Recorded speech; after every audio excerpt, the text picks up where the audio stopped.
불교 교리의 요약집과도 같은 형태로 설해진 경전입니다. 디가니까야 33번 합송경 공부하고 있습니다. 합송경은 한 가지로 구성된 법들부터 10가지로 구성된 법들 이렇게 많은 내용을 담고 있는데 그 중에 우리가 5가지로 구성된 법들을 공부하고 있습니다. 첫 번째, 두 번째 주제가 오온과 오치온이었는데 이 2가지 주제를 가지고 우리가 9주 동안 공부를 했습니다. 그래서 지난주 아주 멋진 그림을 하나 여러분 우리가 그려봤죠. 오온 또는 식과 명색의 시각적 이해 이런 그림 그려봤는데 오온을 참 잘 설명했고 오온이라는 과거 삶에 누적된 결과로서의 내가 어떤 활동성을 가지느냐라는 점에서 식과 명색으로 확장이 되었던 거죠. 그러면서 식과 명색에 의한 삶의 과정으로 12연기로 연결되는 아주 중요한 그림 지난주에 보았습니다. 자, 일단은 오온에 대한 이야기 9주 과정으로 지난주에 마쳤고요. 오늘은 5가지로 구성된 법들 중에 3번째 주제입니다. 5가닥의 까마의 대상 해서 반자까마구나라고 되어 있어요.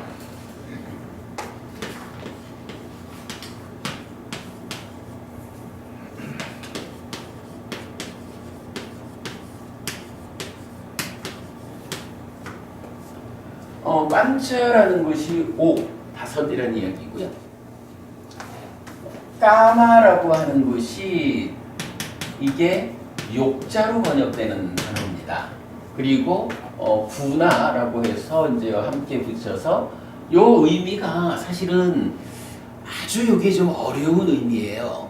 그래서 현재 해석되어 있는 내용으로 보면 이 까마구나가 구체적으로 무언지를 정확하게 표현해주지 못하는 게 아닌가 하는 생각이 드는데 저는 이거를 소유적 사유의 대상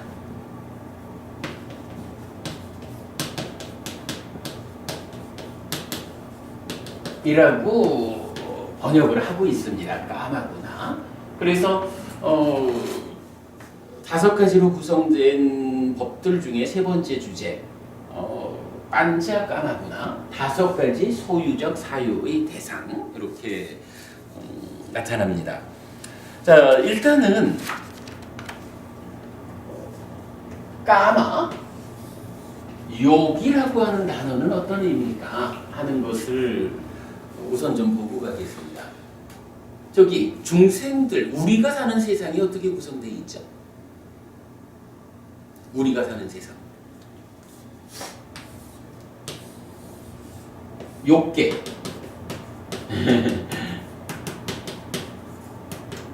색계 무색계 이렇게 되어 있죠.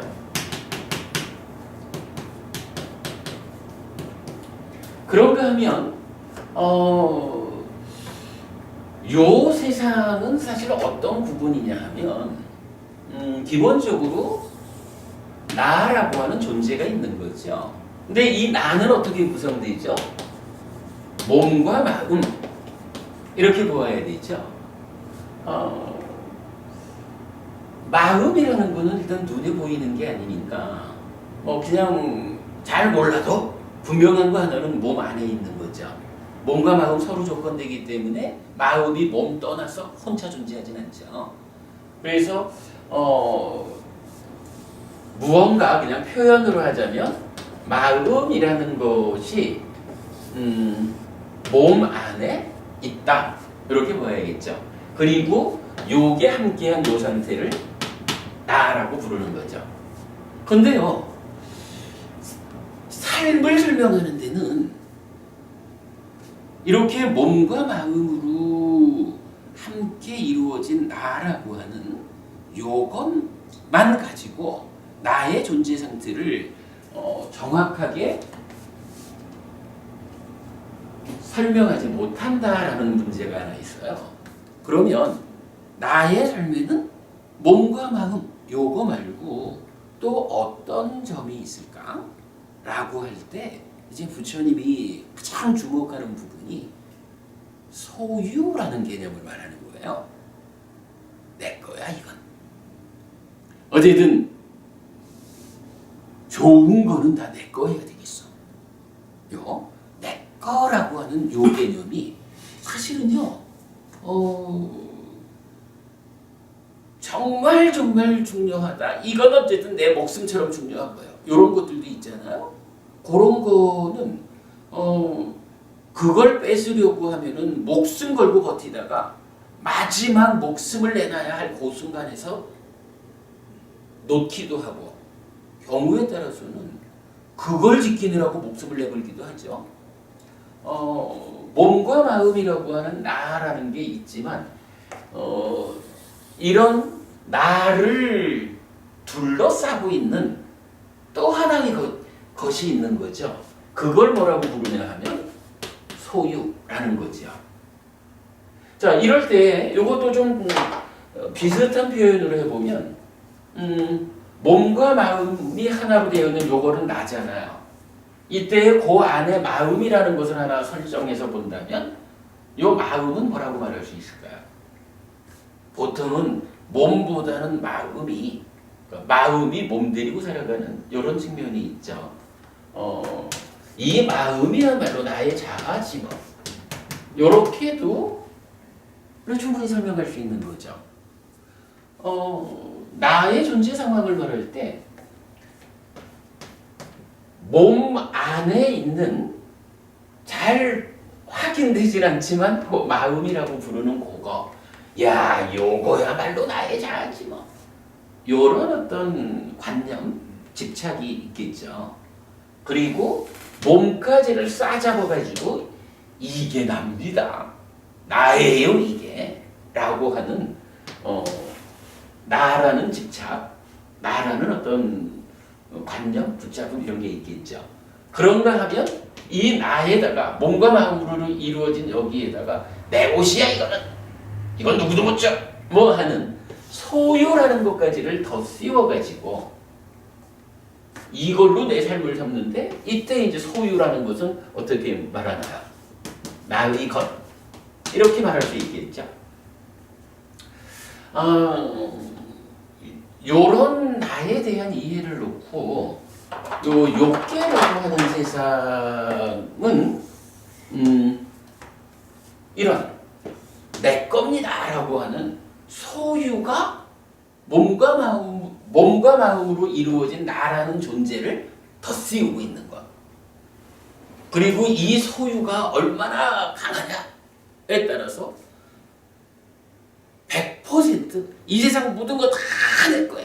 오직 내 거래야 돼. 뭐 이런 소유적인 생각을 갖고 있는 존재가 있다면 그 존재의 삶은 참 많이 고달플 거예요. 참 많이 만족도가 떨어질 거예요. 왜냐하면 이 세상에 있는 저 모든 것을 다 내 거 하려고 하다 보면 실제로 그 중에 내가 가질 수 있는 건 얼마나 될까? 그죠? 내가 가질 수 있는 거는, 그러니까 내가 능력이 미쳐서 내 거 할 수 있는 거는 따지면 거의 0.00001%나 될까? 내 거 할 수 있는 게. 이렇게 만족도가 거의 제로에 가까운 이런 삶을 표현하는 거는 지옥이라. 지옥이라는 데가 행복이란 찾아볼 수 없고 오직 괴로움만으로 구성된 존재가 지옥이잖아요. 내 거 하고 싶은데 실제로 내 거 하는 거. 요게 뭐예요? 이게 만족이고 내 거 하니까 행복한 거지. 근데 그게 0.00001 해가지고 거의 제로라고 하면 그거는 오직 괴로움만으로 가득한 행복은 없는 이런 삶이니까 지옥 중생의 삶이 되죠. 뭐 이제 이런 식으로 우리가 생각해 볼 수 있는데 어쨌든 뭐 이런 나의 것이라고 하는 소유의 개념 요걸로 삶의 동력을 삼고 있는 그런 세상을 욕계라고 한다. 그렇다고 욕계 중생한테는 내 거 이것만 있는 건 아니죠. 나의 자아여, 나여 하는 것도 다 들어있지만 그거는 좀 내면에 숨어있고 표면에서 그 사는 모습을 보면 나여라고 하는 존재의식보다는 요건 내 거일 거야. 요런 내 거라는 것을 삶의 동력으로 살아가는 거죠. 그런 세상을 욕계중생이라 하는 거죠. 이 욕계중생이 어떻게 구성되어 있나요? 지옥, 축생, 악귀, 인간, 그리고 하늘인데 이 하늘이 욕계의 6하늘로 구성되어 있죠. 그래서 사왕천부터 타화사제천까지. 요거 이따가 교재 보면은 다 그림으로 그려져 있죠. 요렇게 이제 욕계라는 세상이 있고요. 그런가 하면 이렇게 세상을 동그라미 3개로 구분을 해봤잖아요. 가장 큰 동그라미는 나의 거를 동력으로 삼는 욕계라면 중간에 있는 동그라미는 뭐예요? 몸과 마음을 싸잡아가지고 이게 나요. 근데 요 상태는 뭐냐 하면 나라고 하는 존재 밖에 있는 것들을 내 거 할 거요 라는 요 개념은 없는 거죠. 그러니까 나라는 존재를 덧씌우고 있는 소유라는 것은 떨쳐버린 거예요. 그래서 나라는 존재 상황이 이렇게 단촐해졌어. 요 개념이죠. 그런 세상을 뭐라고 하냐 하면 색계라고 부르는 거예요. 여기서 색이라고 하는 거는 색은 물질이죠, 기본적으로. 그러나 경에서는 상당히 많은 경우가 요 색이라는 말로 몸을 의미해요. 그래서 색계 사람들에 따라서는 아주 미세한 물질 세계 이런 식으로 표현을 하는데 그렇게 볼 건 아니고 그냥 삶의 입장에서 나라는 존재를 덧씌우고 있는 소유라고 하는 낮은 삶의 영역은 벗어났지만 그러나 몸과 마음을 싸잡아가지고 이게 납니다 라는 내 삶의 동력을, 삶의 중심을 몸과 마음이 더해진 그러한 나에 두고 있는 삶. 그러나 이 색계라고 하는 세상은 사실은 굉장히 높은 세상이죠. 이렇게 욕계의 6하늘을 넘어서 가지고 있는 초선, 초선의 하늘, 제2선천, 제3선천, 제4선천이라고 하는 지금 욕계 중생인 인간의 입장에서 도달하는 방법이 뭐냐? 초선에 들으면 그 초선에 들어있는 초선을 성취에 머무는 그 상태가 초선이라고 불리우는 하늘이요. 이런 개념으로 제4선까지 말하죠. 그런가 하면 동그라미는 또 안에 하나가 더 있거든. 이제 요거는 뭐냐 하면 제4선을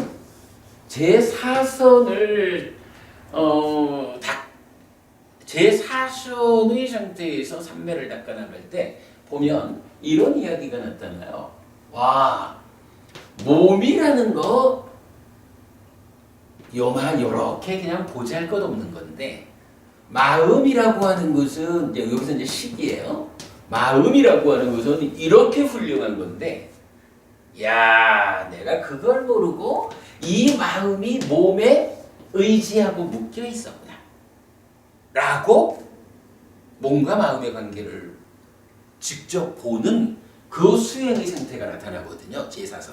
그러니까 제4선이 뭐냐 하면 몸과 마음을 함께해서 나라고 보는 색계 세상의 꼭대기잖아.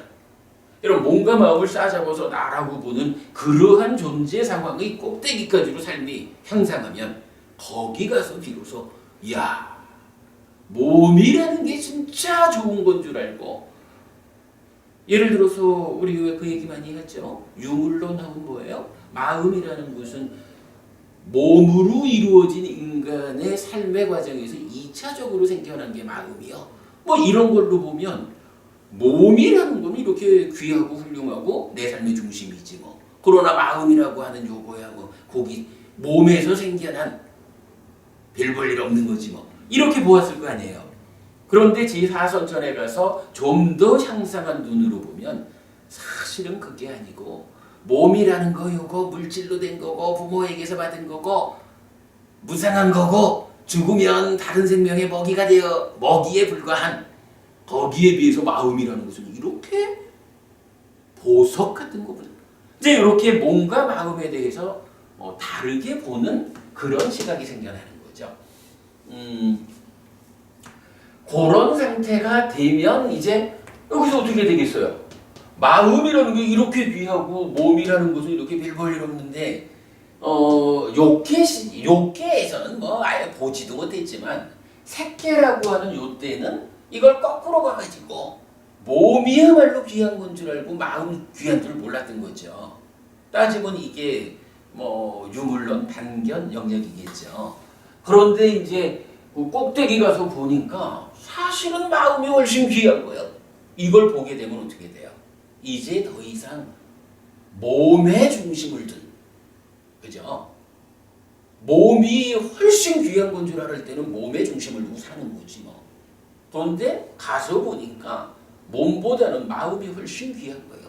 이렇게 되면 이 자리에서 그동안은 마음이 몸에 의지하고 묶여 있었지만 그거를 보게 된 다음에야 더 이상 몸에 의지하지 않고 묶여 있지 않게 되죠. 이제 그런 상태를 또 경전은 뭐라고 표현하냐 하면 색상이라고 해서 물질의 경향, 몸에 대한 경향을 넘어섰다라고 말하거든요. 그럼 이제 그렇게 색계라고 표현되는 몸의 중심을 둔 몸과 마음을 싸잡아서 나여라고 하는 그 세상을 넘어서면 어떻게 되겠어요?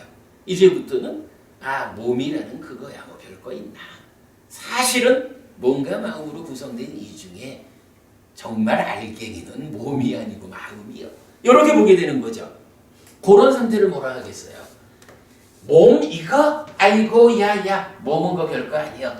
사실 내 삶의 중심은 마음이요. 마음이야말로 나의 자아요. 이렇게 보게 되는 거죠. 그런 세상을 무색계라고 부르는데 이 무색계가 어떻게 구성이 되어 있어요? 공무변처, 식무변처, 무소유처, 비상비비상처 이렇게 구성이 되죠.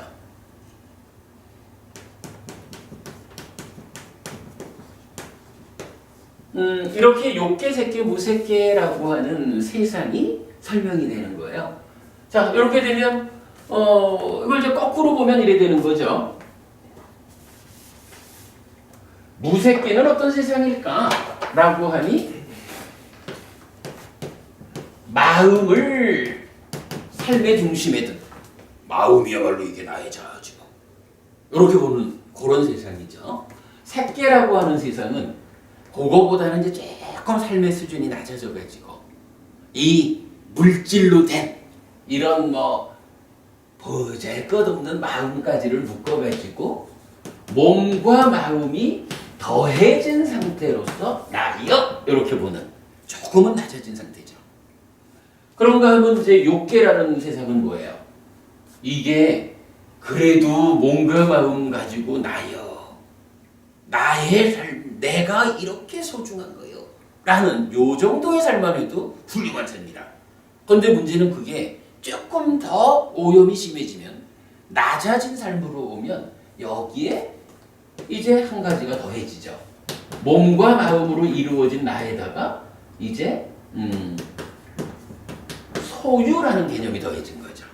그래가지고 이것이 나의 거라고 표현되는 거죠. 자, 무색계와 색계와 욕계라는 세 가지 세상. 이게 중생 세상이거든요. 정보부님이 부처님이 어떻게 중생들의 삶을 이렇게 단계적으로 구분해서 욕계, 색계, 무색계라고 이름을 붙였을까? 이해되죠? 요 개념이 사실은 굉장히 중요한 개념인데 그동안에 보면 욕계, 색계, 무색계를 이렇게 해석을 안 했어요. 그래서 색계는 미세한 물질의 세계를 하고 무색계는 물질이 없는 세상이다. 그래서 존재라는 것은 본래 오온 오치온이잖아요. 근데 그 중에 색 없이 수상 행식 사원만으로 구성되었다. 뭐 이렇게 이제 무색계를 설명하고 그랬어요. 근데 정부모님, 만약에 무색계가 색 없이 수상 행식 사원으로 구성된 세상이다 이러면은 이 좀 곤란하죠. 왜냐하면 부처님이 욕계, 색계, 무색계라고 하는 이 중생의 영역을 중생들은 오치온이다. 오온이 있고 거기에 집착된 게 욕계, 색계, 무색계 포괄된 중생이다 이랬는데 만약에 무색계에는 색이 없다. 그래서 무색계는 오온 오치온이 아니고 사온 사치온이다 라고 하면 우선 부처님 말을 수정해야 되잖아. 그죠? 욕계, 색계의 중생은 오치온이고 무색계는 사치온이요. 부처님 말씀을 이렇게 바꿔야 되는데 부처님 말에는 그게 없거든. 그러면 부처님 말을 바꿀 거예요? 후대 학자들의 해석을 바꿀 거예요? 이게 아주 단순한 것 같지만 무색계를 색 없는 세상이다라고 보는 순간 불교의 본질이 흔들려요. 그럴 때에 부처님은 모든 교리를 삶의 측면에서 설명하고 있다. 이렇게 접근을 해보면 이게 타당한 거야. 무색계 마음, 색계 몸과 마음으로의 나. 그러니까 마음은 나의 자 이거지. 그리고 욕계는 소유라는 개념까지 해서 나의 것. 이렇게 구성이 되는 이렇게 세상을 보는 거는 아주 중요해요. 이렇게 일단 시작을 합시다.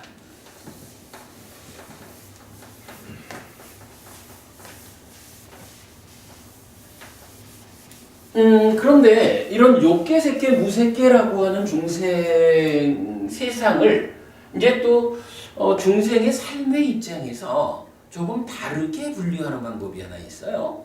우리가 이제 많이 보는 거지만 경전은 우선 이렇게 보면 되죠. 색계와 무색계라고 하는 요거는 뭐였어요? 나라고 하는 존재 안에 마음만을 특별히 나의 자 이렇게 하는 거지만 어쨌든 요 두 가지는 나라는 존재죠. 그리고 욕계라는 것은 나의 것 이래서 밖에 있는 것들에 대해서 내 것 이런 개념이죠. 그래서 경전은 실제로 많은 곳에서 색과 무색이라는 두 가지 영역을 하나의 단어로 표현을 해요. 뭐라고 표현하느냐? 이건 유, 존재라고 표현을 해요. 요게 이제 바와지. 그런가 하면 욕계는 그대로 욕. 요게 이제 까마고 소유 이래 되거든요. 그래서 이렇게 되면 이제 요거를 우리가 어떻게 표현을 하나요? 삶이라고 하는 것은 욕계, 색계, 무색계라고 하는 세상 생겨먹은 대로의 분류도 되지만 거기에서 우리가 어떻게 사느냐라고 하니 소유의 삶 그리고 존재의 삶 이렇게 이제 구분을 하는 거죠. 그래서 우리가 많이 소유의 삶, 존재의 삶 말을 하고 그 외에 저 서양 철학자 중에 에리 프롬이 있잖아요. 에리 프롬. To be or not to be. 그렇게 되나? 네. 에이, 그거는 셰익스피어가 to be, not to be. 소유자 존재는. 소유자 존재를 할 때 to be or not to be 이렇게 하나요? 그렇구나. 그렇구나. 예. 어제 예. 이게 be는 exist. 맞아. have. 네. 예. 그래가지고 이제 에리 브롬이 이제 대표적으로 표현하는 거지만 삶을 두 가지 진의 상태로 나타내는 게 소유냐 존재냐 이거잖아요. 그게 바로 이거지 뭐. 소유의 삶을 사느냐 존재의 삶을 사느냐. 삶의 동력이 예를 들어서 이런 거죠. 박 부부님 차가 한 잔 있잖아요. 차가 한 잔 있는 요거를 가지고 야 목이 마르다 차를 한 잔 마셔야 되겠다 해가지고 어부님하고 저하고 두 사람이 한 잔의 차를 서로 가지려고 요건 내 거요 나도 내 거요 그러는데 어부님도 내 거요 그러다 보면 우리 둘 가운데 어떤 일이 있어야 돼요? 누가 가질 것인지 쟁탈전이 벌어지잖아. 소유라고 하는 개념이 소유를 동력으로 하는 삶이 불러오는 결과가 누가 가질 것이냐, 누가 힘이 있어서 힘이 있는 자가 이것을 가질 것이냐, 이제 이런 투쟁으로 쟁탈로 귀결된단 말이죠. 그러니까 이런 소유라는 삶은 낮은 삶이야.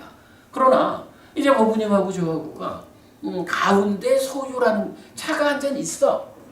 차가 한 잔 있기는 있는데 이게 없는 삶을 살아라 이런 얘기는 아니고, 뭐 똑같이 차가 한 잔 있는데 제가 생각하기를 사람은 박보부님하고 해피스님하고 두 사람이 있는데 차가 한 잔밖에 없구나. 그러나 차가 한 잔밖에 없다라는 이 상황을 놓고 뭐 이걸 한 잔의 차를 굳이 내 거 하려고 박보부님은 먹지 마라, 나 혼자 마셔야 되겠다, 요렇게 내가 마음 먹지 않으면 박보부님이 굳이 나한테 싸움을 걸지 않겠지 뭐. 박보부님도 차가 한 잔밖에 없네, 사람은 둘인데, 그러나 뭐 내가 그걸 굳이 나 혼자 먹을 거라고 해서 해피스님하고 다툴까? 요런 마음을 갖게 되면 우리가 요거 때문에 다툴 일은 없을 거예요. 뭐 누가 더 좀 목마른 사람한테로 양보를 하든 아니면 절반씩 나눠 먹든, 그러면 이제 이런 상태에서는 어떻게 돼요? 내 거 해야 한다라는 소유가 장악하고 있을 때는 여기서 나라는 존재가 내가 얼마나 귀한 존재인지, 박보부님이 얼마나 귀한 존재인지 이거 사실 안 보이거든. 어떻게 하면 요걸 내 거 할까? 어떻게 하면 박보부님한테서 뺏기지 않고 내 거 할 수 있을까? 요런 소유적인 것만 작용을 한다고. 근데 이 한 잔의 차에 대해서 바로 그 소유라는 것을 우리가 배제하고 아니면 소유에 지배당하지 않게 되면 이제 보부님하고 저하고 만났을 때 나는 나대로 어쨌든 나의 삶은 귀하다, 나는 참 소중한 삶이다, 행복해야 한다, 이런 나의 생각을 할 거고, 그러면서 당연히 그래 내가 이렇게 귀하고 소중하듯이 박보부님 또한 귀하고 소중한 존재다, 그의 행복도 지켜져야 한다, 이런 생각을 하게 되잖아요. 사실 이런 생각을 못하고 사는 이유가 내 거 하려고 하는 요거 때문이라는 거잖아. 근데 이게 나만 그런가? 이 차에 대해서 내 거 하려는 마음을 나도 내려놓았고 박보부님도 내려놓았다. 이런 상황에서는 박보부님도 똑같이 나는 귀하다, 마찬가지로 해피스님도 귀하다, 귀한 사람과 귀한 사람끼리 함께 만나가지고 그 귀한 만남을 한다면 우리의 삶이 얼마나 좋을까? 이래 될 거 아니에요. 아마도 제가 이해하기로 에리 프롬이 말하는 소유냐 존재냐, to be or not to be 그 얘기가 그걸 거예요.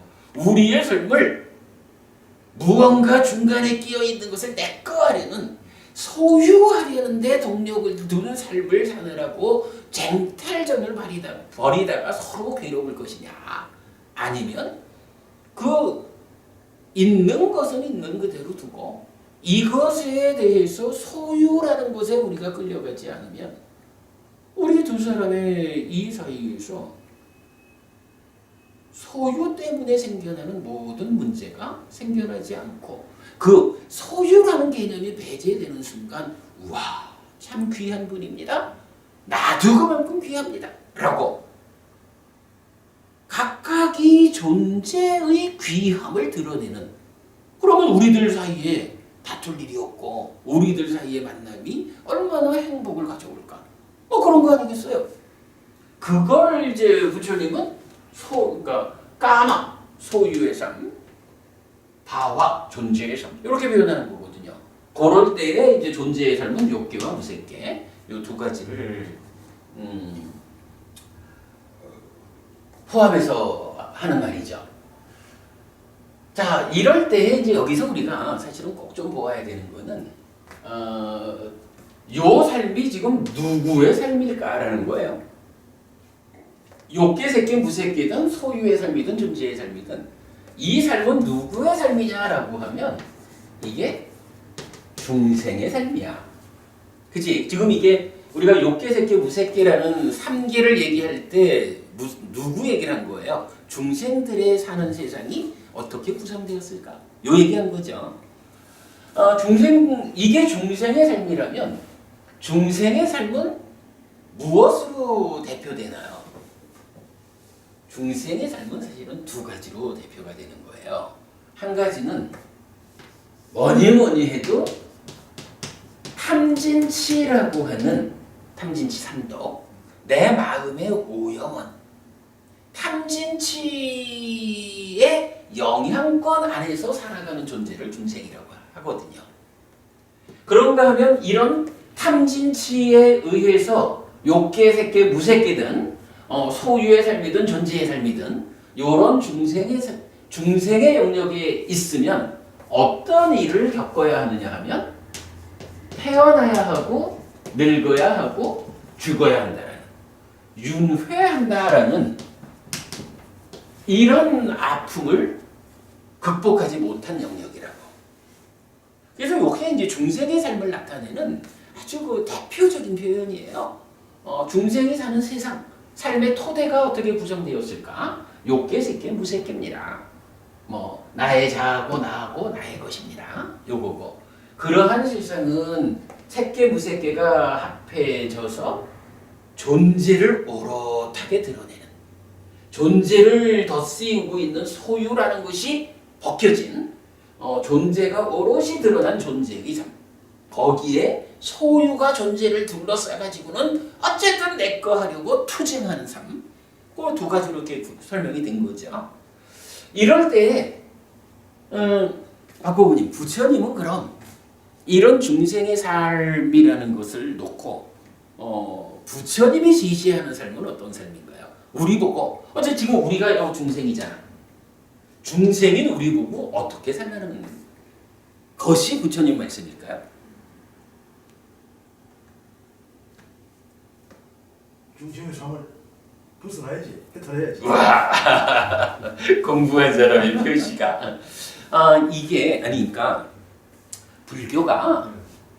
불교가 이 세상에서 참 특별한 가르침이다 라고 하는 그 한 가지 이유가 여기서 나오는 건데 부처님을 제외하고는 어떤 스승도 이렇게 소유와 존재라고 하는 두 가지 중생의 삶의 영역을 넘어서지를 못한 거야.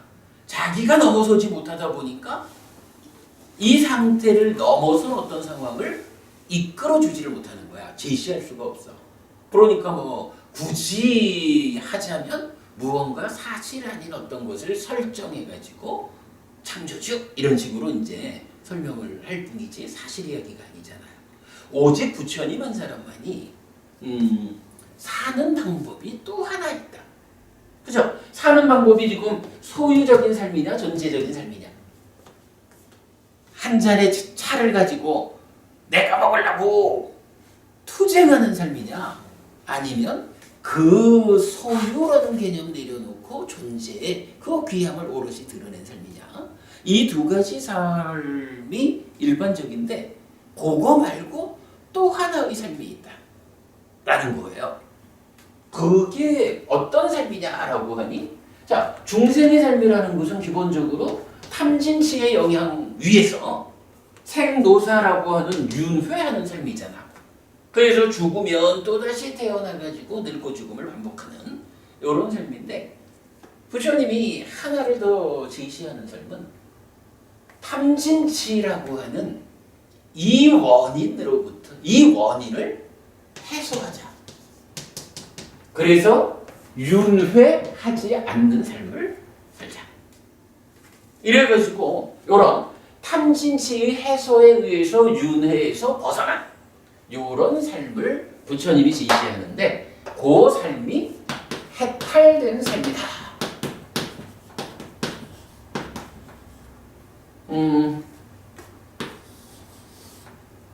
이렇게 제3의 삶을 부처님이 지시하는 거예요. 그리고 이제 이럴 때 그렇다면 어떻게 해탈된 삶을 우리 삶에서 실현할 거냐라고 할 때 이 자리에 이제 법원님 말씀하신 벗어남이라는 말을 쓰는 거죠. 벗어남이라는 게 뭐예요? 탐진치 때문에 생노사라고 하는 윤회하는 삶에 그 테두리가 있다는 거죠. 그 테두리가 말하자면 욕계, 색계, 무색계라고 하는 중생세상, 그 안에서 소유할 것이냐 존재를 오롯이 드러낼 것이냐 이러고서 사는 그 테두리에서 벗어나는 일을 통해 가지고 해탈된 삶을 실현한다. 해탈된 삶이 실현된 이 자리를 이제 열반이라고 부르는 거죠. 그리고 벗어나려면 어떻게 해야 할까라고 할 때 가장 근본적인 자리, 이 탐진치 중에 치라고 하는 게 뭐냐 하면 무명과 번뇌가 함께하는 상태인데, 이 번뇌라는 것의 근본에 무명루라고 부르는 무명의 번뇌가 있는 거예요. 그리고 무명루라는 것의 이제 구체적 이야기가 뭐냐 하면 존재를, 세상을 보는데 항상하다, 조건에 휘둘리는 거 아니다, 이렇게 보는 거죠. 상락아정이라고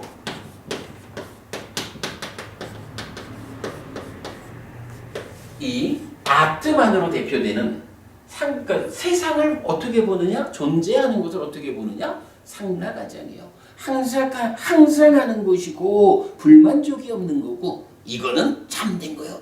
신의 분신, 창조주 하나님 브라흐마의 분신인 아트만이라고 하는 이 참된 거예요. 그래서 살아가는 가운데 어떤 오염의 조건을 만나도 오염되지 않아. 그런 게 상락아정이잖아. 중생이라고 하는 이 삶이 탐진치를 원인으로 생노사하는 삶인데, 그 탐진치라는 것의 가장 밑바닥에 있는 게 뭐냐라고 하니 번뇌 중에 근본, 번뇌 물론 이제 세 가지가 있으니까 그 중에 근본되는 거 무명루의 상락아정이거든. 그러니까 이제 해탈된 삶이다라고 하는 건 뭐냐 하면 상락아정이라고 하는 이 마지막 번뇌까지를 부숴버려가지고 탐진치에서 벗어난 이런 삶이 이제 해탈된 삶이 되겠죠. 그래서 여기 벗어나자라고 하는 이 자리, 벗어나기 위한 조건이 무엇이냐라고 하면 바로 상락아정이라고 하는 이런 존재, 세상에 대한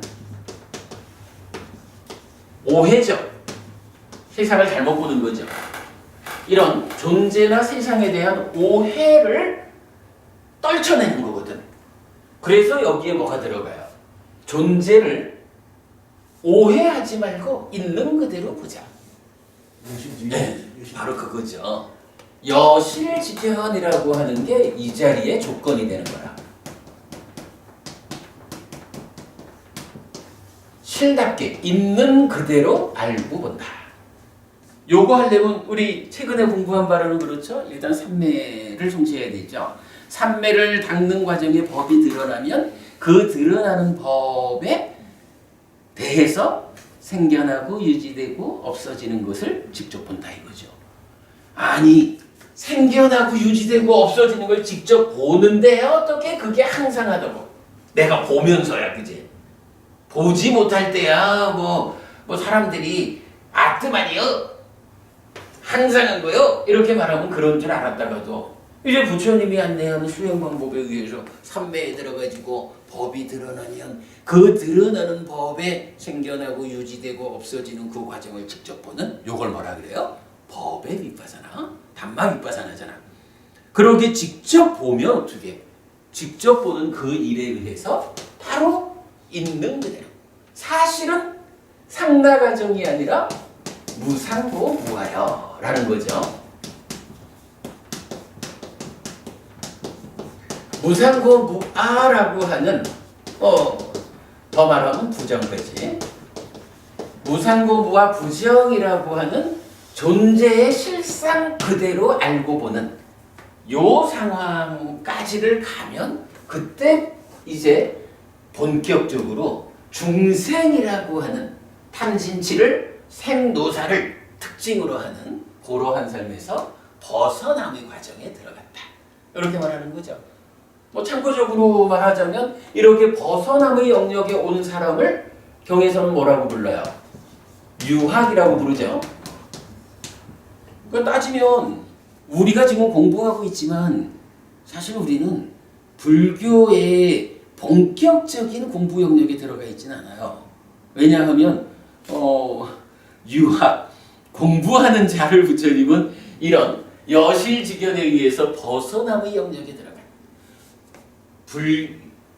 들어간 그래서 중생의 영역에서 벗어나서 해탈된 삶의 영역으로 자리가 옮겨간 그 과정에 있는 사람들을 유학이라고 하고 완전히 해탈된 삶이 실현되면 무학아라한이죠. 이제 이런 걸 보면 참 분명히 할 수 있는 게 불교 본연의 공부 영역이 있다.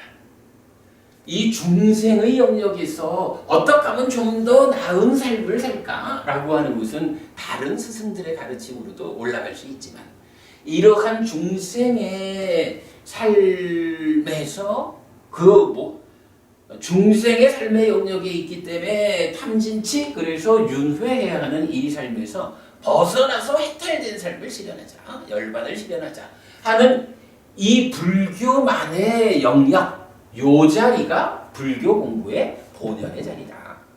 여기까지 가는 과정은 다 준비 과정이다. 이런 개념까지 우리가 볼 수 있죠. 자, 일단 이제 이렇게 욕계, 색계, 무색계라는 중생 세상 거기에 소유의 삶이냐 존재의 삶이냐라는 중생의 삶을 보았고 거기서 벗어나서 해탈된 삶이 부처님에 의해 제시되었다. 불교 공부의 본연의 자리다 라는 것까지를 일단 좀 설명을 드렸어요. 지금 왜 이 설명을 했나요? 바로 오늘 우리 주제 합성경 5으로 구성된 법 중에 이제 세 번째 주제로 까마구나. 까마라고 하는 거 바로 요거죠. 까마라고 하는 그것의 대상이 5가지가 있다. 요게 지금 오늘 주제로 나온 거잖아요. 요것 때문에 까마라는 게 뭐지? 그죠? 갖고 보니 까마가 뭔지 모르고 까마의 대상을 말할 수는 없잖아요. 그죠? 근데 이 까마라고 하는 것이 사실은 불교 안에서 가장 중요한 용어 중에 하나죠. 왜 이게 중요하냐 하면 내가 누구냐? 내가 바로 욕계 중생이거든. 인간이라고 하는 내 삶의 주소가. 그래서 이 욕, 까마라고 하는 단어가 불교 안에서 비중이 큰 거예요. 내 주소거든 여기가. 그래서 우리는 어쨌든 오늘 이런 욕계, 색계, 무색계라고 하는 중생 세상 거기서 내 거라는 이 소유를 동력으로 사는 삶이 있고 소유, 덧씌워진 소유는 벗겨내고 존재를 오롯이 드러내는 그런 존재의 삶도 있다. 그럼 요 하나 좀 빼먹을 뻔했네. 아까 여기서 욕계, 색계, 무색계 하면서 무색계는 마음에 대해서 이 마음은 귀한 거예요. 이거야말로 나의 자아요 이랬잖아요. 왜 그랬을까? 사실은 이 마음도 따지고 보면 상라가정 아니고 무상고 무아인 거잖아. 근데 이 마음을 귀한 거요? 나의 자아요? 라고 말하는 건 무슨 이유일까? 이게 아직까지 무색계라는 세상이 해탈된 삶, 부처님에 의해서 여실직연으로 이끌리기 이전에 중생의 삶 중에 높은 자리죠. 그러니까 중생의 영역에서는 이 마음이 귀하다. 몸에 이게 의지하고 묶여있는 거 아니요. 라고는 볼 수 있어도 아직까지 이 마음이 사실은 이게 아뜨만 아니고 조건적으로 생겨나는 것이야. 그래서 그 조건의 문제를 해소하고 해탈된 삶을 실현해야 돼. 여기까지 접근이 안 된 거예요. 그래서 무색계라고 말할 때는 아직은 요 마음을 나의 자아라고 보는 거야. 그러나 부처님 공부에 의해서 바로 이 마음조차도 자아가 아닌 것이야. 무상고 무아인 것이야. 라고 보아낼 수 있을 때 해탈된 삶으로 가는 벗어남에 들어가는 거죠. 거기까지를 봐야 되죠. 어쨌든 뭐 요 이야기는 제가 사실은 불교 공부의 시작 자리에서 삶을 이해하는 아주 중요한 내용이다라고 생각을 해서 그동안 우리 교재에도 빼놓지 않고 제가 그림으로 그려서 올려놓고 있는데 이따 우리 교재에서 그림 보여드리도록 할게요.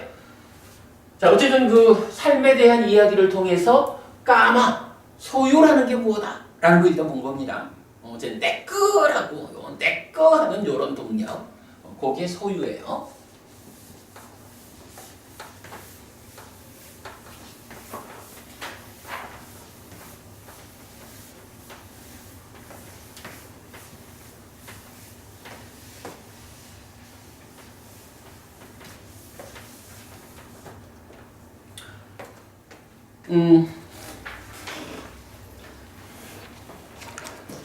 합성경에서는 이제 요 자리에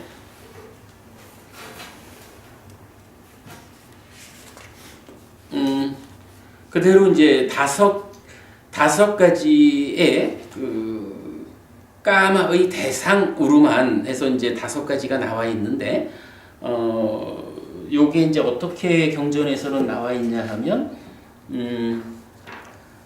5가지. 자, 우리 요 교재 중간에 한번 볼게요. 중간에 보시면 5가지 소유적 사유의 대상이 있다라고 하면서 그 5가지가 무엇냐?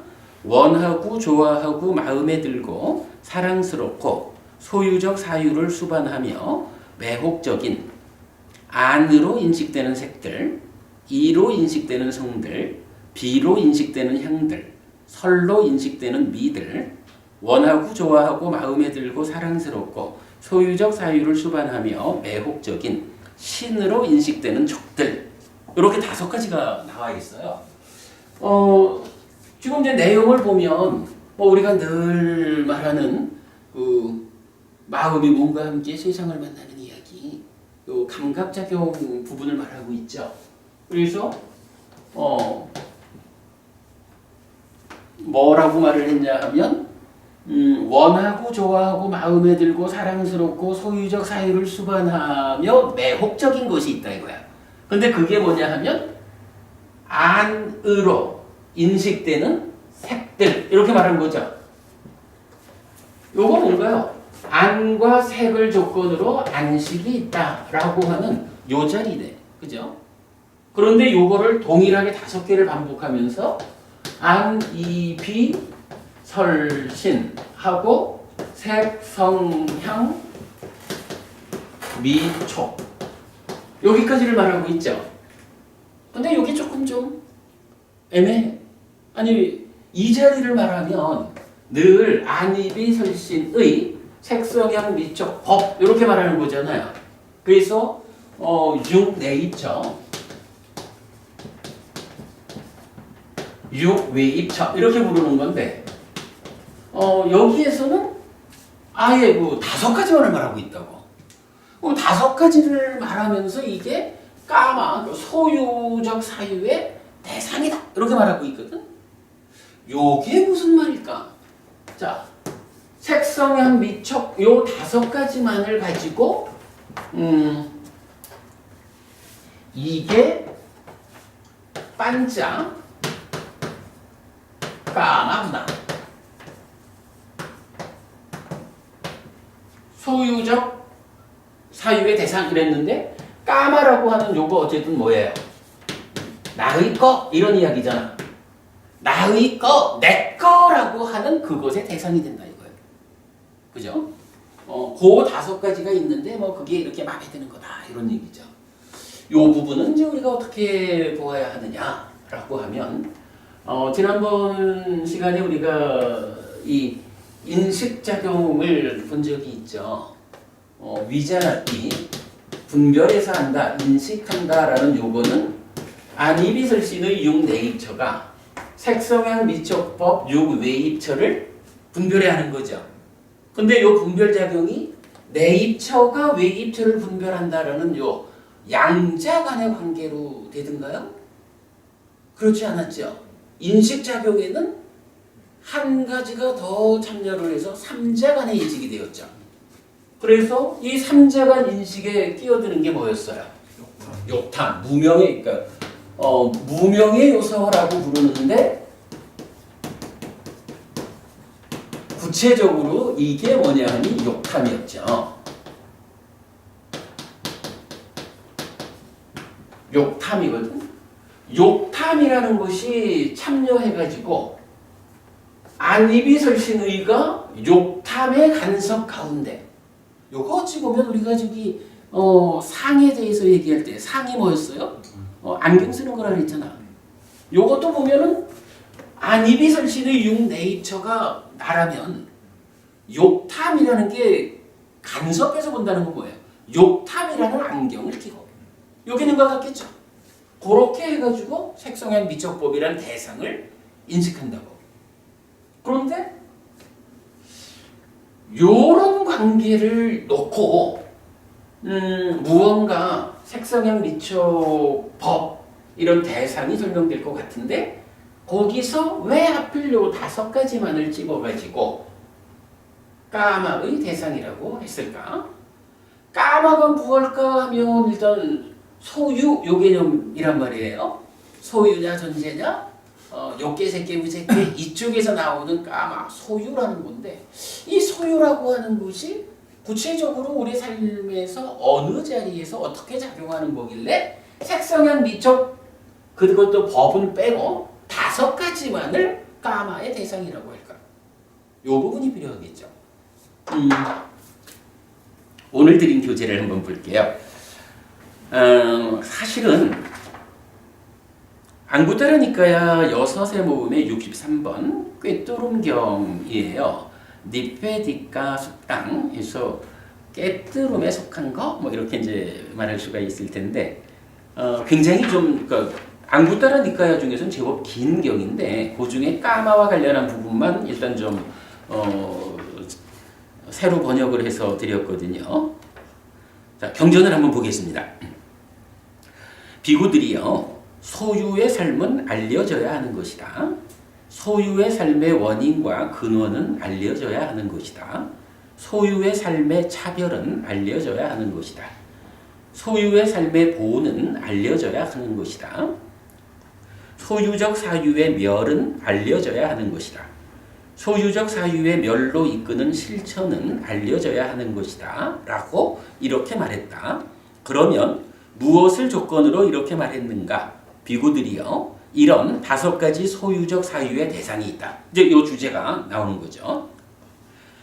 원하고 좋아하고 마음에 들고 사랑스럽고 소유적 사유를 수반하며 매혹적인 안으로 인식되는 색들, 이로 인식되는 성들, 비로 인식되는 향들, 설로 인식되는 미들, 원하고 좋아하고 마음에 들고 사랑스럽고 소유적 사유를 수반하며 매혹적인 신으로 인식되는 촉들, 비구들이여, 비록 이것들이 소유의 삶은 아니지만 성스러운 율에서 이것들은 소유적 사유의 대상이라는 이름으로 불린다.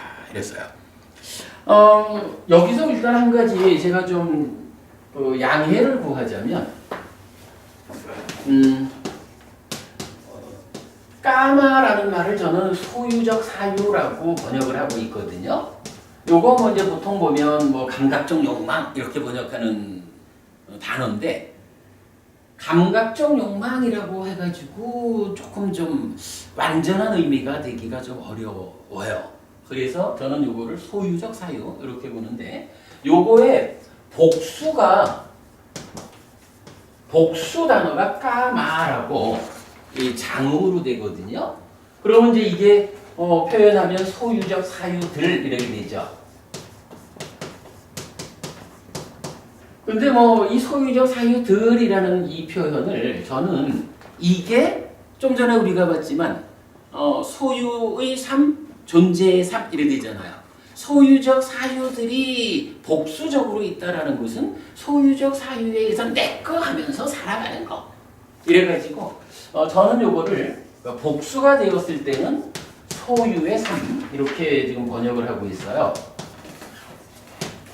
그래서 단수로 나올 때는 소유적 사유, 복수로 나올 때는 소유적 삶 이렇게 번역을 하고 있는데 요것의 의미는 여러분 이제 그렇게 좀 이해를 해주시고요.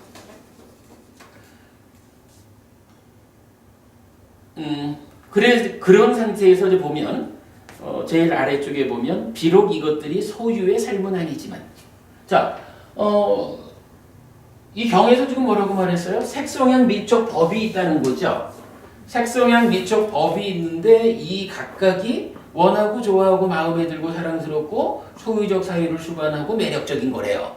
근데 요 5개를 놓고 뭐라고 하냐 하면 이것 자체가 색성향 미촉이라는 이 자체가 이게 소유의 삶이냐? 아니다 이거요. 여기서 소유의 삶이라는 건 어쨌든 내꺼 하는 삶을 말하는 거잖아. 근데 색성향 미촉이라고 하는 것은 안입이 설신 네이처의 대상인 거잖아요. 그래서 그 대상에 대해서 내꺼 하면서 우리가 살잖아. 근데 지금 부처님 말씀은 뭐냐 하면 사실은 색성향 미촉 자체가 그 자체가 소유의 삶인 건 아니에요. 오늘 수업에서 우리가 가장 주목해야 하는 한마디가 요걸 거예요. 색성향 미촉이라는 대상 자체가 소유의 삶이 아니라는 거야. 소유의 삶이라는 건 어쨌든 내꺼 하는 것 때문에 우리가 아까 말했지만 요거 내꺼 하려면 법원님하고 나하고 싸워야 되잖아. 소유의 삶이라는 말 자체가 가지는 의미는 어쨌든 욕계 중생의 낮은 삶, 존재 위에 내꺼요 라고 하는 소유를 덧씌워가지고 그 소유 때문에 아까 수업 시작하기 전에 말했지만 괴로움 덩어리 큰경 이런 데서는 이 소유적 사유 때문에 어떻게 된다고요? 부모 자식 간에도 싸우고 형제 간에도 싸우고 친구 간에도 싸우고 이런다고 나왔잖아. 이래서 이건 이 소유라는 자체는 일단 삶의 입장에서는 좀 낮은 거고 문제가 있는 안 좋은 측면으로 봐야 되죠. 그런데 부처님은 아니 색성의 미적 자체가 우리가 볼 때는 이것이 눈에 보이는 걸 내꺼 하는 거고 귀에 들리는 걸 내꺼 하는 거고 이런 건데 이 자체가 소유의 삶이 아니대. 이렇게 말한 거예요. 근데 오늘 수업에 가장 중요한 거는 요거예요. 색성한 미적 자체가 이 자체가 소유는 아니다. 그리고 자, 비록 이것들이 소유의 삶은 아니지만 성스러운 율에서 이것들은 소유적 사유의 대상이라는 이름으로 불린다. 그러니까 이 자체가 소유의 삶, 내 거요 라고 하는 그건 아니라는 거예요. 그런데 이것이 그것의 대상이 되는 것이다. 자, 요 개념을 놓고 그러면서 이제 밑에 개성을 하나 읊어요. 상까빠라고 뿌리싸싸 까모. 그래서 탐과 함께한 사유가 인간의 소유적 사유이다 라고 바꿔보니 그럼 요거 뭐죠? 요 한 문장 탐과 함께한 사유가 인간의 소유적 사유이다. 요 한 문장은 의미하는 바가 뭐죠? 이게 사실은 이거 말하는 거 아닌가요? 까마, 소유적 사유라는 말을 우리가 지금 계속 쓰고 있잖아. 그죠? 계속 쓰고는 있어. 이게 욕계고, 욕계 세상이기도 하고, 소유의 삶이기도 하고, 뭐 이런 어쨌든 낮은 삶을 대표하는 용어거든. 그런데 지금 여기서 뭐라고 말하는 거예요? 그 까마라고 하는 그게 무엇냐라고. 우리가 지금 까마라는 말을 이 세상 가운데, 삶 가운데 적용해서 쓰고는 있는데, 정작 그게 무엇냐라고는 모르는 거잖아. 물론 이제 우리는 뭐 그게 약간 뭐 소유한 이런 말하지만 거기에 대한 정의가 사실은 이 개성을 통해서 나오는 거예요. 탐진책이죠. 제가 알기로는 지금 까마에 대한 구체적 정의를 다른 곳에서 발견을 못했어요. 꿰뚫은 여기서 바로 요 문장 상까빠라고 뿌리사사 까모 사유가 그 상까빠가 사유잖아요. 사유라는 것이 있는데 이게 탐진치라고 말하는 그 탐과 함께한 거야. 달리 말하면 사유작용이 탐에 오염된 상태야. 요걸 말하죠. 사람들에게서 사유의 과정에 탐이라고 하는 오염이 있을 때 그거를 까마라고 한다. 이렇게 말하는 거거든요. 그럼 여기서 상까까라는 건 뭐냐? 우리가 이제 삶의 메커니즘을 오늘 뭐 다 그리지 않으니까 그런데 우리가 대략 이런 이야기는 알죠. 그 위자나띠 해가지고 식이 생겨나면 내입처, 외입처, 식, 3, 4화합 촉하죠. 촉하면 수, 경험하게 되고 그러면 식이 수를 다시 2차 인식하는 거죠. 이때 상이 간섭하죠. 그러면 여기서 이제 2차 인식의 결과가 생겨서 심이 즐기고 환영하고 묶여 있으면 난디가 생기고 요 상태를 묶어가지고 딱가라고 하죠. 그리고 이 딱가의 결과로 가래가 생겨나고 또한 만화라고 하는 거 자규화되는 과정이죠. 자규화라는 거 나여라고 하는 그 마음, 이 마음이야말로 나의 자아지라고 하는 요런 부분이 삶의 내면에서 형성되었다 이거죠. 그리고는 요게 이제 진행되어 가지고 행위를 하는 거죠. 이 행위의 과정에서 사유라고 하면 요 사유는 어쨌든 뭔가 말로 드러난 행위는 아니고 마음으로 생각하는 행위죠. 그러니까 의업에 속하는 거죠. 그리고 이 사유라는 것이 생각만 하고선 끝나는 것도 있지만 또 이 생각하는 걸 부추겨 가지고 뭔가 말의 힘으로 드러내기도 하잖아요. 그래서 신업과 구업으로 드러나는 요 중간에 매개 역할을 하는 게 있는데 그게 바로 참다라는 거죠. 그래서 참다는 사유, 의업을 부추겨서 신업, 구업으로 가기도 하고 이게 되돌아와 가지고 1차 인식에 참여한다. 우리가 뭐 이런 거를 이제 뭐 메커니즘 이야기니까 그냥 뭐 대충 이렇게 보고 뒤에 보고 이럴 때에 참다라는 것이 사유를 부추겨 가지고 연결하는가 하면 되돌아오는 그리고 그거란 말이죠. 그때 이 참다를 번역을 하고자 할 욕구로 번역을 한 거죠. 그런데 이게 이제 문제는 이 상이라는 게 병들어 있으면 어때요? 병들어 있다, 번뇌가 되었다라는 것 때문에 여기서 탐과 진과 무명이라는 것이 안에서 생겨나잖아요.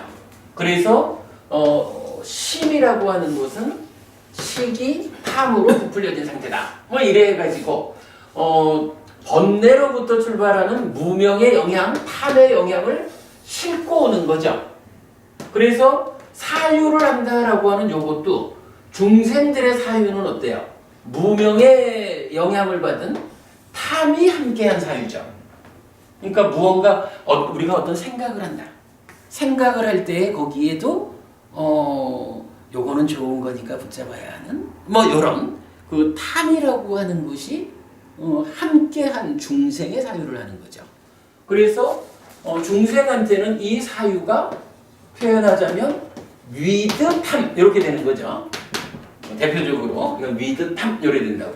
그러면 요 탐이라는 것이 함께한 사유가 이렇게 참다로 올 때 참다 자체가 탐과 함께한다라는 것을 참다 라가라고 하고 라가가 탐이니까 그게 욕탐 요래되는 거죠.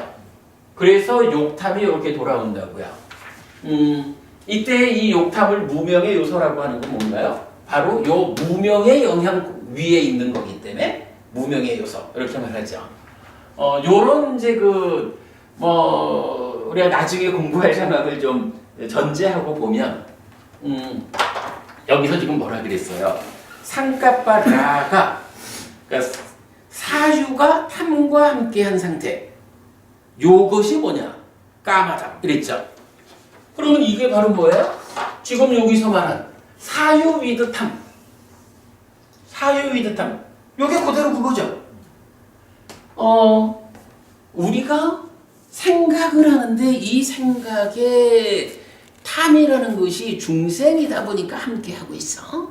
중생적인, 달리 말하면 유의적인 어떤 생각 작용을 하는 거. 요게 상까빠 라가 이렇게 부르는 거죠. 탐과 함께한 사유. 그리고 물론 이제 이 탐이라고 하는 게 이제 욕탐, 색탐, 무색탐이라서 욕계 중생 수준의 탐, 색계 수준 중생 수준의 탐, 무색계 중생 수준의 탐 이렇게 있는데 대표적으로 그냥 탐과 함께한 사유 이랬지만 좀 더 구체적으로 말하면 탐 중에 욕계 중생 수준의 탐, 욕탐과 함께한 사유 요거죠. 요때 저기 마음 심자가 붙은 탐하고 마음 심자가 안 붙은 탐하고 우리가 구분해서 쓰는 거죠. 마음 심자가 붙은 탐은 소유라고 하는 까마고 마음 심자가 안 붙은 탐은 참다를 말하죠. 이건 뒤에 이런 저 삶의 메커니즘 하면서 보기로 하고. 자, 어쨌든 이제 뭐 이런 걸 좀 참고해가지고 지금 개성이 말해주는 건 뭐냐 하면 우리가 지금 하는 거는 색성향 미촉이라고 하는 요게 5가지 까마의 대상이다 하는 요걸 알기 위한 거잖아요. 그런데 까마가 무엇길래 요게 까마의 대상일까? 라고 하는데 부처님은 사유가 탐에 구체적으로는 까마라가 욕계 중생 수준의 탐과 함께한 사유 그것이 까마다 이렇게 말을 했거든요. 그러면 이쪽 자리 여기가 오염되어 있는 게 까만데 왜 이거를 이쪽 인식작용에서 나타나는 색성향 미촉에다가 까마의 대상이라는 말을 썼나요? 요게 바로 우리가 삶이 연속되는 이야기인 거죠. 행위 과정에서 탐과 함께한 사유라 하지만 이것이 찬다에 실려가지고 내입처가 외입처를 인식하는 그 자리에 제3자로 참여를 하잖아요. 그러니까 우리가 삶을 설명할 때는 내입처, 외입처 이렇게 시작해서 가지만 경전은 전반적으로 보면 삶의 출발 자리를 내입처부터 설명을 하네요. 삶의 출발 자리가 어디냐 하면 행위로부터 출발을 하는 거야. 왜냐하면 이런 인식작용 자체가 내입처가 외입처를 직접 인식하는 게 아니고 행위를 싣고 오는 욕탐과 함께 하잖아. 어떤 사유가 선행했을 때 그 선행한 사유의 질을 가지고 와서 인식하느냐 이렇게 되잖아. 그래서 이렇게 이제 한순간 앞에 있는 그 사유로부터 출발해서 오는데 요 사유 자리가 욕계 중생 수준으로 오염되어 있을 때 그걸 까마라고 한다. 까마의 정의가 지금 여기서 나온 거예요. 이게 사실 좀 어려운 이야기인데 이런 거 사실은 뭐 우리가 삶의 메커니즘을 그려내지 않고는 설명될 수 없는 이야기인데 박보부님은 뭐 저기 동영상 많이 보셨으니까 이해하실 텐데 정보부님은 요 얘기는 조금 좀 잘 모르겠죠. 그래도 대충 뭐 무슨 이야기든 이게 사실은 이런 이야기가 처음 만나면 좀 어렵긴 하지만 그래도 이게 잘 들어보면 우리 사는 이야기 내가 지금 어떤 생각을 하느냐가 그대로 다음 순간으로 연결되어 가는 요걸 말하기 때문에 또 뭐 어렵다고만은 또 안 해도 돼요. 요 무슨 의미인지는 아시겠죠. 그래 이제 요렇게 사유한다 신고의 삼업 중에 의업의 자리 이 의업의 자리가 까마라가 욕계 중생 수준의 탐으로 오염된 욕계 중생 수준의 탐과 함께한 사유 요거를 부르기를 요것이 까마다 이렇게 정의를 한 거야. 그죠? 그리고는 이제 이러한 욕탐과 그러니까 탐과 함께한 사유를 말하면서 이것의 대상이 요거다. 색성형 미촉이다. 이렇게 말한 거죠. 그러면 이거는 뭐예요? 색성형 미촉이라는 것은 우리가 쉽게 말하면 안의 대상이 색이잖아. 그죠? 이의 대상이 성이고 신의 대상이 촉이고 이렇게 되니까 안입이설신의 육내입처의 대상이 색성형 미촉 법인데, 그죠?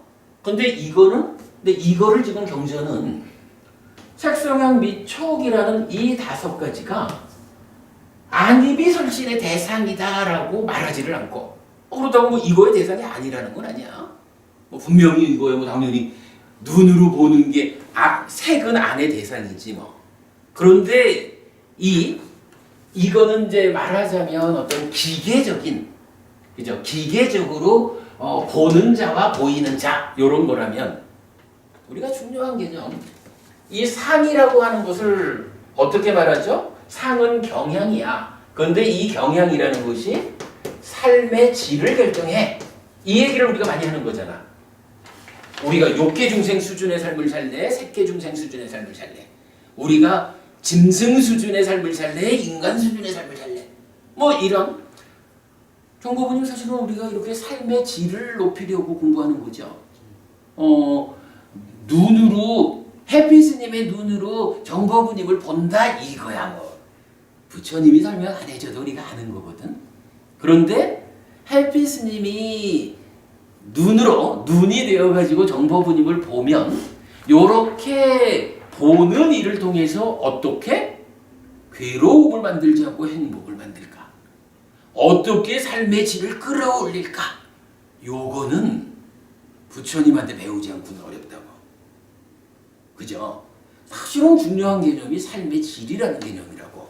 그러다 보니까 이렇게 자 색이라고 하는 요거는 기계적으로는 안의 대상이지만 안이 색을 인식해가지고 촉해가지고 삶의 질을 만들 때 어떻게 괴로움을 만들지 않고 행복을 만들까? 라는 질적 측면에서 접근하는 거는 그냥 기계적으로 눈이 보는 거예요. 요거 가지고는 설명이 안 되잖아.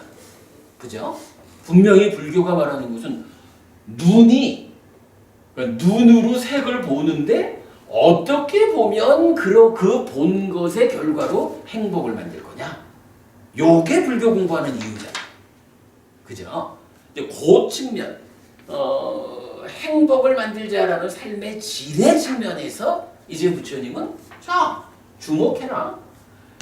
인식작용이라는 것은 기계적으로 주관인 내입처가 기계적 객관인 외입처를 직접 인식하는 게 아니라 욕탐이라는 거, 무명의 요소라는 거, 따지자면 저 내면의 상황을 구체적으로는 사유작용이 어떤 탐을 싣고 있을까? 라는 그것이 무명의 요소란 이름으로 참여해가지고 누나 네가 보니 나도 같이 보자 라고 해서 눈이 기계적으로 볼 때에 무명의 요소 욕탐이 탐을 싣고 있는 사유가 함께 해가지고 나도 보자, 너는 기계적으로 봐라, 나는 삶의 질의 측면에서 참여하겠다. 요 얘기를 해주는 거죠.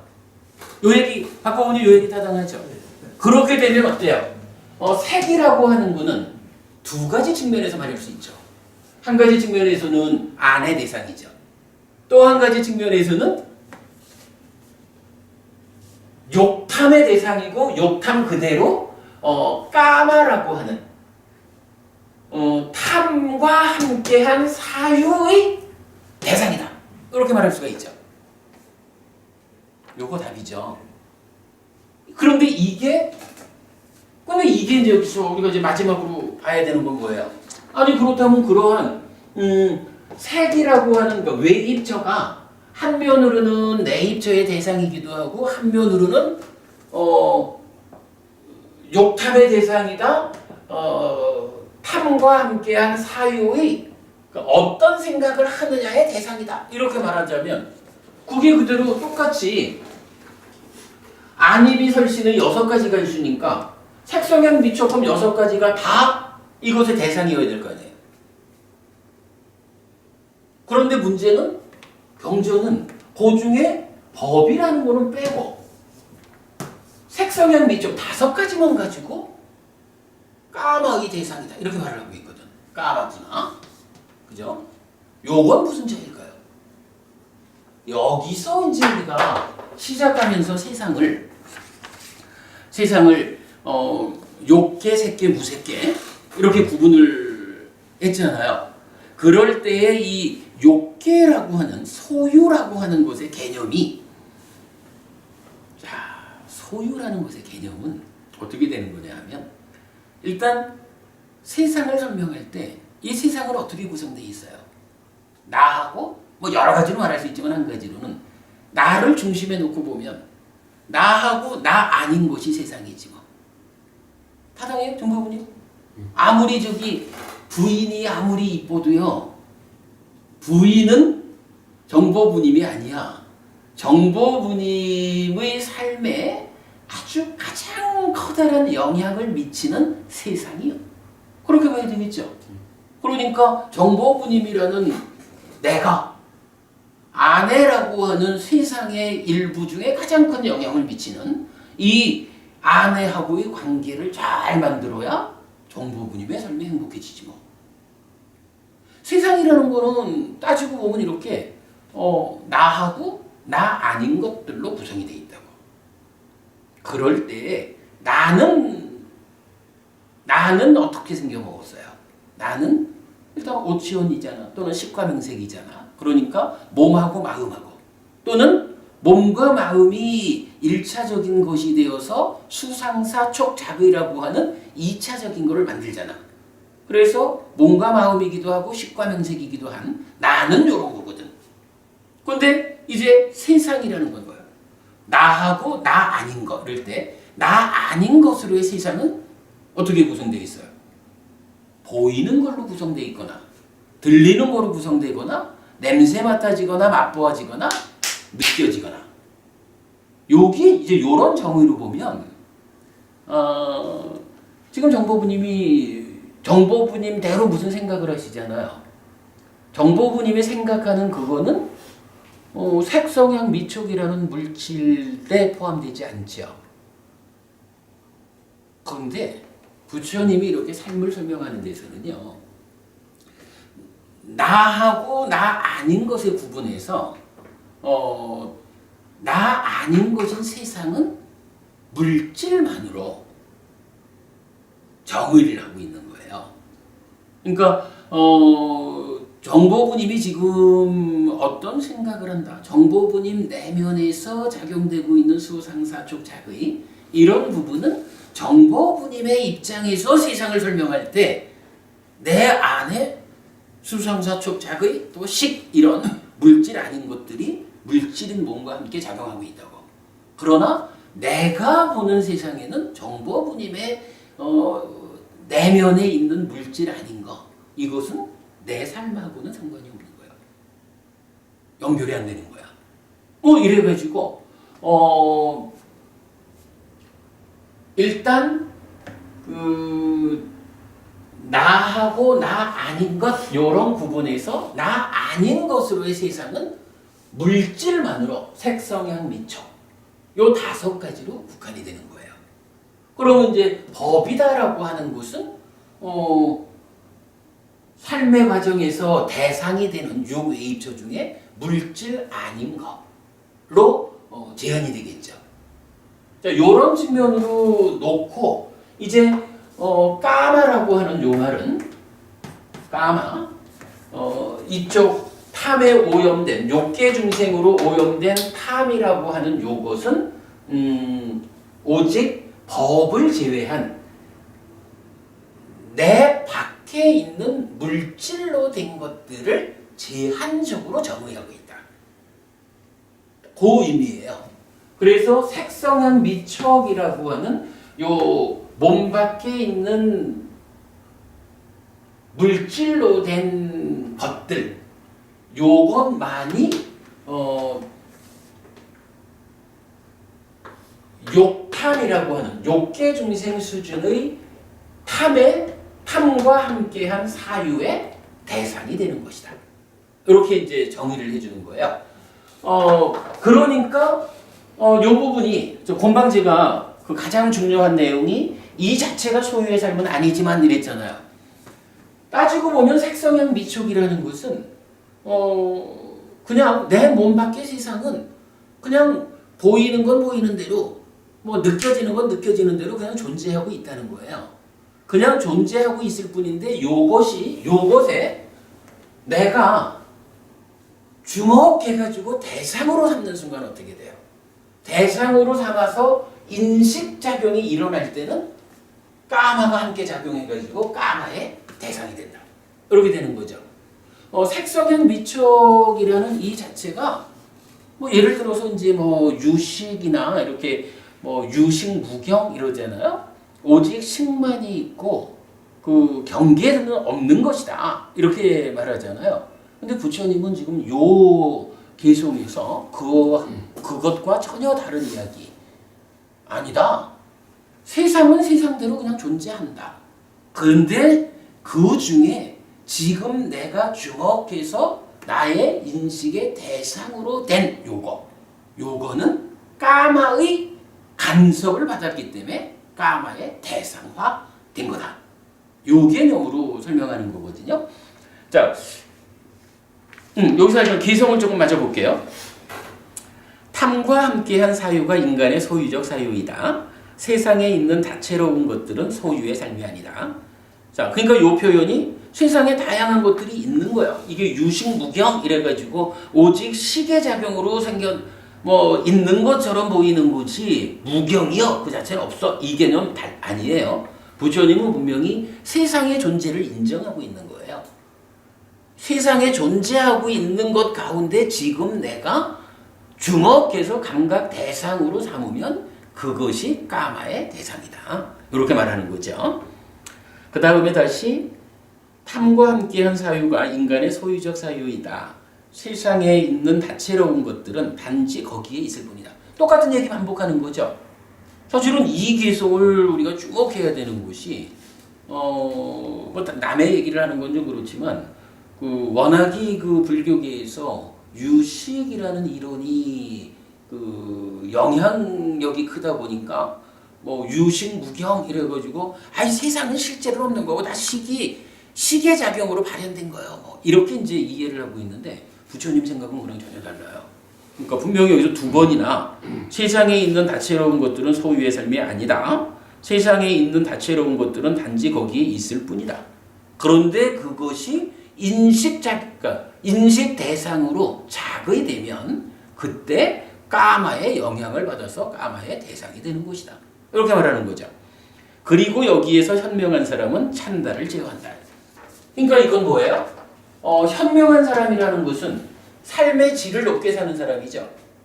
삶의 질을 높게 사는 사람은 색성향 미촉 이것 자체를 이걸 없애버리자라고 나오지는 않는다는 거야. 이거는 그냥 세상에 있을 뿐인데 문제는 이것이 까마의 대상이 되어가지고 어떤 문제를 일으키는 건 뭐예요? 바로 욕탐 때문이잖아. 욕탐이 작용한다. 탐과 함께하는 사유의 작용이다. 이거니까 현명한 사람은 세상을 없애려고 하지 않는다. 이거야. 세상은 그냥 공통되게 누구나 함께하는 세상으로 있는 거야.